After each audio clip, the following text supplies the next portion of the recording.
اس کے بعد قرآن کی عظمت کا ذکر ہے کہ پہاڑ پہ بھی اگر اتارا جاتا تو اس کی ہیبت سے ریزہ ریزہ ہو جاتا. یہ ذمہ داری آج تمہارے پاس ہے. اتنی اہم ترین عظمت والی چیز. اور اس کے بعد اللہ تعالیٰ کے اسماء الحسنہ ہے. ہر صفت ایک وسیع مفہوم رکھتی ہے، اور ہر صفت انسان کو سمجھ آ جائے تو اس کی زندگی بدل جاتی ہے.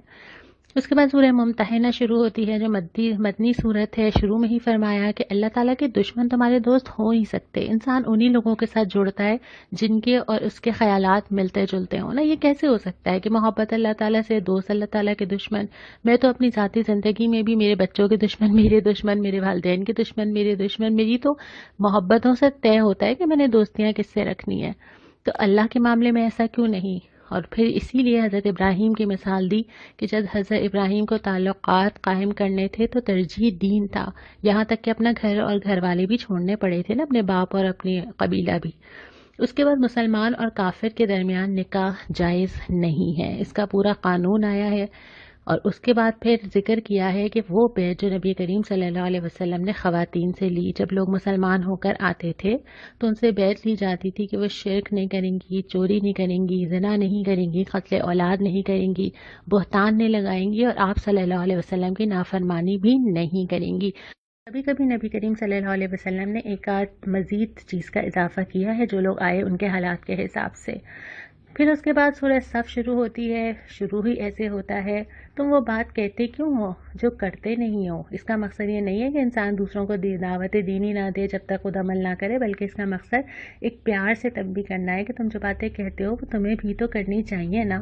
اس کے بعد تعریف کی گئی ہے کہ اللہ کی راہ میں صف بستہ ہو کے جو لوگ لڑتے ہیں نا، سیسا پلائی ہوئی دیوار کی طرح، ان سے اللہ تعالیٰ بہت محبت کرتا ہے. اور پھر حضرت عیسیٰ اور موسیٰ کا اپنی قوموں کو مخاطب کرنا. اور پھر اس کے بعد اللہ تعالیٰ کا یہ فیصلہ ہے کہ اللہ تو اپنا نور پھیلا کر رہے گا.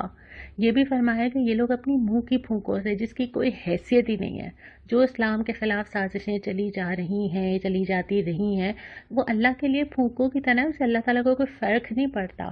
اللہ نے اگر اپنا نور پھیلانا ہے تو وہ پھیلا کر رہے گا، کسی کو کتنا ہی ناگوار ہو، کیونکہ اللہ تعالیٰ نے اپنا رسول اس دین کو بھیجا. کس لیے بھیجا ہے؟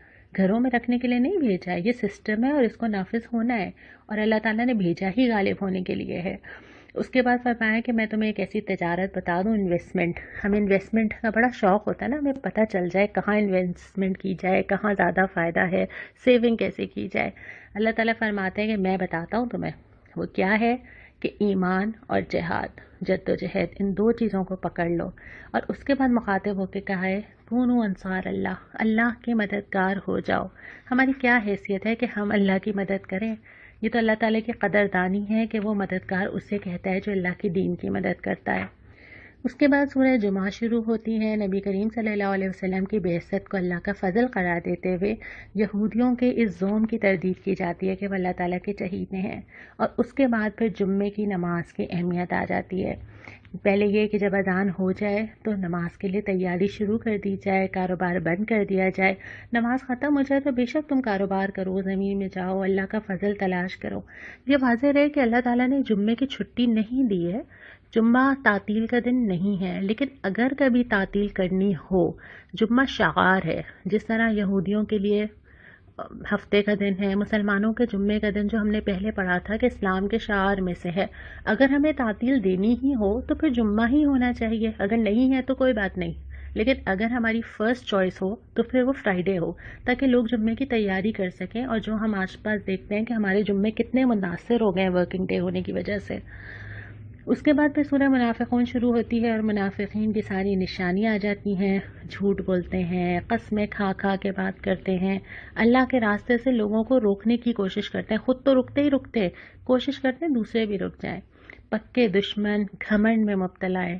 اور پھر ایمان لانے والوں کو مخاطب کر کے فرمائے کہ دیکھو، تمہارے مال اور تمہاری اولاد، یہ وہ چیزیں نا جو انسان دنیا میں اپنی ارننگ یا اپنا ایسٹ سمجھتا ہے، یہ تو اللہ کی راہ سے غافل نہ کرنے پائیں. اس کے بعد پھر سورہ تغابن کا آغاز ہو جاتا ہے. ابتدا میں 2-3 دفعہ ذکر آیا ہے اللہ تعالیٰ کے علیم ہونے کا. سب کچھ جانتا ہے، سب پتہ ہے اس کو. اور پھر یہ کہ تغابن کا ایک دن ہوگا. تغابن اس دن کو کہتے ہیں جس میں تجارت، ڈیلنگ، لین دین، کچھ دو اور کچھ لو، یہ والے معاملات ہو رہے ہوں تو قیامت کے دن کو تغابن کا دن کہا جا رہا ہے. کیونکہ انسان اس وقت یہی ہو رہا ہوگا کہ اس کی نیکیاں میرے پاس آ جائیں، میرے گناہ اس کے پاس چلے جائیں، اور انسان ایک مسلسل اس کیفیت کے اندر ہوگا. پھر دوبارہ ذکر کیا کہ دیکھو مال و اولاد تو آزمائش ہے، اس آزمائش میں سرخرو ہونا ہے، اس کے حوالے نہیں ہو جانا. اور پھر ذکر آیا ہے کچھ چیزیں تم دو، کچھ چیزیں واپس ملیں گی.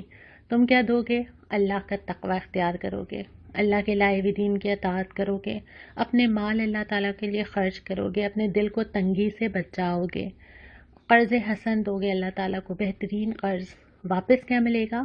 ایک تو اللہ تعالیٰ یہ قرض حسن بڑھا چڑھا کے واپس کرے گا، کامیابی تمہیں آخرت کی دے گا، تمہارے قصور معاف کر دے گا اور تمہاری بہت زیادہ قدردانی کرے گا. اس کے بعد سورہ طلاق آ جاتی ہے. طلاق کے احکام آتے ہیں. ابتدا ایسے ہوتی ہے کہ طلاق دیتے ہوئے عدت کا لحاظ رکھا جائے. جتنے ہم احکام پڑھتے ہیں نا سورہ نساء میں بھی اور سورہ طلاق میں بھی، وہاں طلاق دیتے ہوئے وہ کیفیت نہیں ہے کہ انسان بس اٹھا، اشتعال میں اٹھا اور اس نے کہہ دیا اور پھر ختم ہو گیا. اسلام اس کو بہت سوچا سمجھا فیصلہ قرار دیتا ہے کہ انسان اچھی طرح سوچے. بلکہ یہاں پہ تو یہ بھی ہے کہ وہ یہ دیکھے کہ جس وقت وہ طلاق دے رہا ہے اس کے بعد عدت کی کیفیت کیا ہوگی، رجوع کی کوئی راہ رہے گی یا نہیں رہے گی. اور ابتدا میں سب سے پہلے یہ کہ اللہ سے ڈرو. میں نے پہلے بھی سورہ نساء میں بات کی تھی، سب سے زیادہ آئلی قوانین کے ساتھ ذکر آتا ہے اللہ سے ڈرو، اللہ کا خوف. کسی بھی حالت میں ساتھ رہ رہے ہوں، نکاح کر رہے ہوں، خدا نہ خواستہ طلاق تک نوبت آ جائے، درمیان کے جو بھی معاملات ہوں، چاہے اس میں نفقہ دینا ہو، رہائش دینا، ان ساری چیزوں میں خوف اللہ کا ہونا چاہیے، لوگوں کا نہیں ہونا چاہیے. تو یہاں پہ بھی یہ ہے کہ اگر رجوع ابھی ہو سکتا ہو تو عدت کے بعد جو ہے وہ عورت گھر میں ہی رکے. شاید رجوع کا کوئی راستہ نکل جائے. اللہ تعالیٰ چاہتا نہیں ہے کہ گھر ٹوٹے.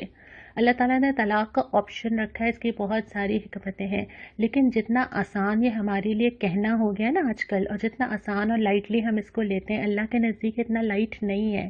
اللہ کے نزدیک یہ بہت بڑی چیز ہے، بہت ناگوار چیز ہے، لیکن مصلحتاً اس کو رکھا گیا ہے. تو اس کے اگر یہ نوبت آ ہی جاتی ہے تو اللہ کا ڈر اختیار کرتے ہوئے اس وقت آنی چاہیے جب چیزیں واقعتاً ایسی ہوں جو سنبھالی نہ جا سکتی ہوں. پہلی کوشش تو یہی ہوگی کہ معاملات حل کرنے کی کوشش کریں، اور وہ دو افراد بھی کریں گے اور وہ دونوں فیملیز بھی کریں گی. اس کا بہت زیادہ ثواب ہے. اس کے بعد یہ کہ اگر نکاح رہے یا نہ رہے، ایک لفظ آیا ہے معروف. معروف سے کام کرو، یعنی نیکی کے ساتھ جو بھی ڈیلنگ ہوگی بہت نیکی کے ساتھ، خوف خدا کے ساتھ ہوگی. اور اس کے بعد یہ کہ اگر عورت جو ہے وہ عدت میں ہو تو اس کے بعد اس کو سکونت دینا، یعنی وہ کہاں رہے گی، اس کو نفقہ دینا، یہ مرد کی ذمہ داری ہے. پھر اس کے بعد اگر عورت حاملہ ہو تب بھی وضع حمل تک اس کو کہاں رہنا ہے، اس کا انتظام کرنا، اس کا نفقہ دینا مرد کی ذمہ داری ہے. پھر اگر عورت اپنے بچے کو دودھ پلاتی ہے تو اس پہ بھی اس کو نفقہ دینا مرد کی ذمہ داری ہے. یعنی یہ پورے قوانین اور ان کی اتنی ڈیٹیلز ہیں بعد میں کہ ہم اس کو جو معاشرے میں دیکھتے ہیں نا آئلی قوانین کو، ہم سمجھتے ہیں یہ اسلام ہے. اسلام یہ نہیں ہے. اسلام بہت زیادہ دونوں کو تاکید کرنے والا، احسان کرنے والا، بڑھ کے حق دینے والا، خوش اسلوبی سے معاملات طے کرنے کی تلقین کرتا ہے. تبھی پھر فرمایا کہ یہ نصیحت اور صاف صاف ہدایات ہیں جو ہم تمہیں دے رہے ہیں. اس کے بعد پھر سورہ تحریم آتی ہے. ابتدا میں نبی کریم صلی اللہ علیہ وسلم کو متوجہ کیا جاتا ہے کہ آپ کسی حلال چیز کو حرام نہ کریں. آپ صلی اللہ علیہ وسلم شہد مرغوب تھا، اور جب ازواج مطہرات نے ان سے ذکر کیا کہ آپ کے منہ سے شہد کی اسمیل آتی ہے تو آپ نے یہ فرمایا کہ اب میں شہد نہیں کھاؤں گا. اس کے اوپر یہ آیت آئی تھی. ایک تو اللہ کے نبی کی کوئی ایسی بات کہہ دینا، پھر وہ مسلمانوں کے لیے پھر حرام ہونے کا خطرہ تھا. پھر ازواج نبی کو متنبہ کیا گیا ہے کہ دو نے آپس میں نبی کریم صلی اللہ علیہ وسلم کا ایک راز افشا کر دیا تھا، اس پہ تنبیہ کی گئی. پھر مسلمانوں کو ہدایت کی گئی کہ دیکھو اپنے آپ کو تو بچانا ہی ہے، اپنے گھر والوں کو آگ سے بچاؤ. نہیں پسند کرتے نا بچوں کے لیے کتنے کانشیس ہوتے ہیں، یہ نہ چپ جائے، وہ نہ ہو جائے، بچپن سے لے کے بڑے ہونے تک نصیحتیں کرتے ہیں، سمجھاتے ہیں. تو زیادہ جو میٹر کرتا ہے وہ یہ کہ وہ آگ سے بچ جائے. پھر وہی فرمایا کہ اللہ سے توبہ کرو، توبۃ النصوح. اور اس کے بعد یہ تو آپ مجھے بتائیں گے، کفار و منافقین سے سختی سے پیش آنے کی ہدایت کی ہے. اور پھر خواتین کی مثال دی ہے. یہ خواتین 4 مثالیں یہاں پر آئی ہیں، اور یہ 2 نام، نوح کی بیوی اور لوط کی بیوی. ان دونوں کے ہسبینڈز شوہر نبی ہیں، لیکن ان کے کام نہیں آیا.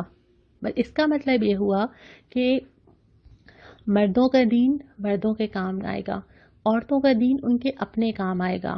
یعنی آپ کے گھر کے لوگ کتنے ہی نیک ہوں، آپ کے شوہر کتنے ہی عبادت گزار ہوں، کتنا ہی انفاق کرتے ہوں، ان کا رجسٹر الگ بن رہا ہے اور میرا رجسٹر الگ بن رہا ہے. ان کی نیکی کے سائے میں نہیں جنت میں چلی جاؤں گی، میرے اپنے معاملات الگ طے ہو رہے ہیں. تو یہ دونوں باوجود اس کے کہ وہ نبیوں کے گھر میں تھیں، تو آپ کے کسی سے بھی رشتہ ہونا یا آپ کے آباء و اجداد میں باپ دادا شوہر بچوں میں سے کسی کا بہت ہی نیک ہونا آپ کی جنت کی ضمانت نہیں بن سکتا. اپنا اعمال نامہ اپنا ہی ہوگا. دوسری پھر اگلی مثال آتی ہے، پہلے حضرت مریم علیہ السلام کی آتی ہے کہ کیسی کیسی آزمائش سے اللہ تعالیٰ نے گزارا، ینگ ایج میں گزارا اور کیسے وہ استقامت کے ساتھ اس سے گزری. اور دوسری آتی ہے فرعون کی بیوی کے، کتنے عذرات ہو سکتے تھے نا، کتنے آرام سے کہا جا سکتا تھا میرے تو حالات اتنے سخت ہیں، میرے تو شوہر اجازت نہیں دیتے، میرے گھر میں تو یہ کیفیت ہی نہیں ہے، میں کیسے دین پہ چل سکتی ہوں. بہت اچھا کیس بن سکتا تھا نا. انہوں نے اسی میں سے راہ نکالی، اور ایسی نکالی کہ آج اللہ تعالیٰ نے قرآن میں ذکر رکھ دیا کہ کئی 100 سال بعد بھی مسلمان پڑھتے رہیں اور رشک کرتے رہیں. تو میرے اور آپ کے پاس کیا ریزنز ہیں؟ ہمارے پاس کیا وجہ ہو سکتی ہے کہ جب ہم اللہ تعالیٰ کے پاس جائیں تو ہم اللہ تعالیٰ سے کیا کہیں گے کہ اللہ تعالیٰ اتنی پرابلمس تھیں زندگی میں، کیا بتائیں گے؟ دنیا بہت تھی، بہت کام کرنے پڑتے تھے گھر میں، بہت مصروفیات پھیلی ہوئی تھیں، بہت کچھ جانا ہوتا تھا، لانا ہوتا تھا، بہت ملنا ہوتا تھا. یہ ریزنز ہوں گے ہمارے پاس.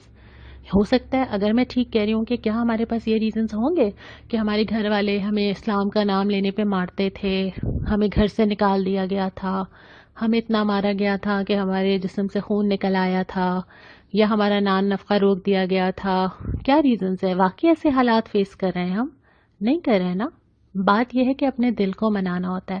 جب انسان اپنے آپ کو راضی کر لیتا ہے نا کسی بھی چیز کے لیے، پھر وہ ایسے ایسے راہیں نکالتا ہے، خود ہی اپنا کیس تیار کرتا ہے، خود ہی اس کو پتا ہوتا ہے کہ میں نے کیا چیز کیسے کرنی ہے، ٹائم ٹیبل بھی آگے پیچھے ہو جاتا ہے، وقت بھی نکال لیا جاتا ہے، ترجیحات بھی طے ہو جاتی ہیں. تو بہت ساری چیزیں ایسی ہوتی ہیں جس میں ہم سمجھ رہے ہوتے ہیں کہ ہم دوسروں کی وجہ سے نہیں بڑھ پا رہے، اصل میں ہم خود ہی اس کی سب سے بڑی وجہ ہوتے ہیں. اس کے بعد پھر میں آپ سے آج کا سوال کر لیتی ہوں.